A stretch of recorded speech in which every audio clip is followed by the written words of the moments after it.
Roxon do'konimizda ishlar qizg'in. Mana akalarimizga bitta muroyimizni sotdik. Mana bu yerda skuter sotdik, u yerda ham muroy sotdik. Mana rais boyga sotdik bitta muroyini. Bor, oz tushuntirib beradi bo'ldi.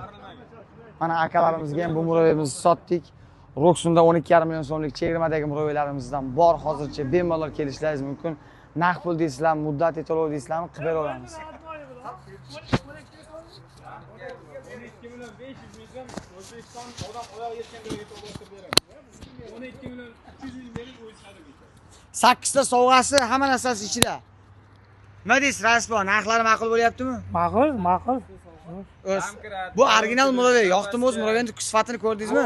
Ha, aydaman yaxshi. Haydab ham keldingizmi? Yaxshi hammasi. Hammasi zo'r. Ya'ni Zo'rmi tortishlari? yo'q, qattiq aydamanmi? Qattiq haydaydingizmi? Haydashga imkoniyat bo'lmadi. Ha, va tog'alarimiz xarid qilyapti, bular ko'rishyapti. Bularniki bo'ldi, sotildi. Mana old tarafda ham bir akamiz bilan qisqa suhbat o'tkazib yoramiz. Mana benzinlimiz ham sotildi. Mijozimizga topshiryapmiz, benzinli ham sotilgan. Qanday narxlari ma'qulmi muroyini? Zo'r.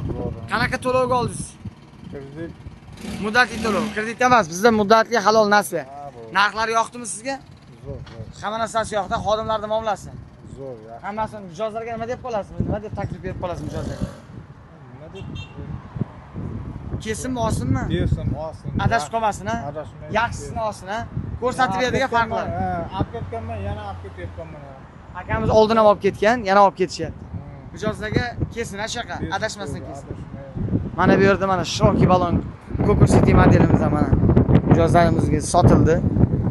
Roxonda ish qizg'in, kelaverasizlar, chiroyli narxlarga qilib bera olamiz.